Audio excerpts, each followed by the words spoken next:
Engineer doctor बनने की चाहत में कोटा में कोचिंग कर रहे बच्चे मौत का सबसे खौफनाक तरीका चुन रहे हैं। संख्या इतनी बढ़ गई है कि लगभग हर महीने 2 से ज्यादा सुसाइड केस सामने आ रहे हैं। जनवरी से अब तक एक के बाद एक 20 स्टूडेंट्स सुसाइड भी कर चुके हैं। कोटा में लगातार हो रहे सुसाइड को रोकने के लिए प्रशासन और सख्त होता जा रहा है। अब तक सामने आया है कि अधिकांश बच्चे पंखे से फांसी का फंदा लगाकर सुसाइड करते हैं। ऐसे में सभी हॉस्टल, पीजी और जहां भी बच्चे कोचिंग के लिए बाहर से आकर रह रहे हैं, वहां सभी जगह पर पंखों के लिए स्प्रिंग डिवाइस लगानी होगी ताकि सुसाइड को रोका जा सके।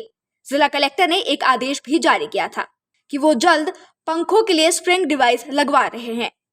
ये डिवाइस ना लगवाने पर हॉस्टल को सीज भी किया जा सकता है। लेकिन बावजूद इसके कोटा के सुसाइड के केसेस बढ़ते ही जा रहे हैं।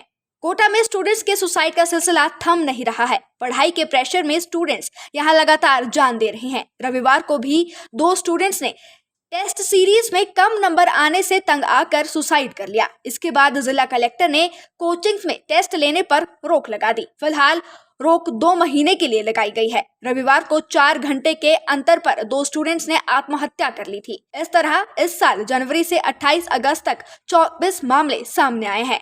इसमें 13 स्टूडेंट्स को कोटा आए हुए 2-3 महीने से लेकर 1 साल से भी कम समय हुआ था।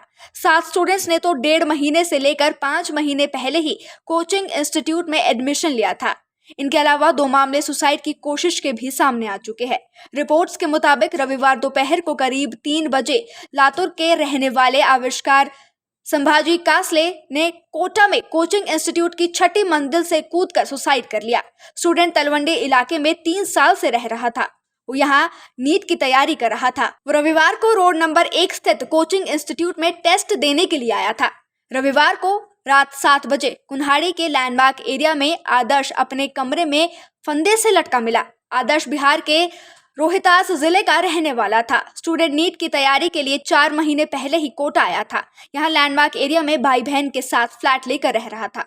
पुलिस ने बताया कि शुरुआती जांच में सामने आया है कि आदर्श के कोचिंग संस्थान के टेस्ट में लगातार कम नंबर आ रहे थे। 700 में से वो सिर्फ 250 नंबर तक ही अचीव कर पा रहा था। इसे लेकर वो परेशान था। माना जा रहा है कि इसी के चलते उसने फंदा लगाया है। एएसपी ने बताया है कि अभी तक कोई सुसाइड नोट नहीं मिला है। पेरेंट्स के आने के बाद कमरे की तलाशी भी ली जाएगी। रिपोर्ट्स के मुताबिक 12 अगस्त को गाइडलाइन जारी कर कोचिंग संचालकों को सख्त हिदायत दी गई थी कि संडे के दिन कोई टेस्ट नहीं करवाए जाए। इसके बावजूद भी टेस्ट को लेकर रविवार के ही दिन 2 छात्रों के सुसाइड के मामले सामने आए हैं। घटना के बाद कलेक्टर ओपी बुनकर ने रविवार रात को आदेश जारी किए हैं। इन आदेशों के अनुसार अब कोई भी कोचिंग संस्थान 2 महीने तक बच्चों के टेस्ट नहीं लेगा। कोटा में जनवरी से 10 अगस्त तक सुसाइड के 20 मामले सामने आए हैं। इनमें 13 स्टूडेंट्स को कोटा आए हुए 2-3 महीने से लेकर 1 साल से भी कम समय हुआ था। 7 स्टूडेंट्स ने 1.5 महीने से लेकर 5 महीने की ही कोचिंग इंस्टीट्यूट में एडमिशन लिया था। इनके अलावा 2 मामले सुसाइड की कोशिश के भी सामने आ चुके हैं। पिछले 7 महीने में सामने आए मामलों की साइकेट्रिस्ट की मदद से स्टडी की गई तो 3 वजह सामने आई है जो बेहद चौंकाने और डराने वाली है। पहली, सुसाइड का डबल मेथड, यानी स्टूडेंट्स पर तनाव इस तरह से हावी हो गया है कि वो खुद को बुरी तरह से मौत देने लगे हैं। दूसरी, कुछ दिन पहले ही कोचिंग इंस्टीट्यूट में एडमिशन लेने वाले स्टूडेंट फांसी के फंदे पर झूल रहे हैं।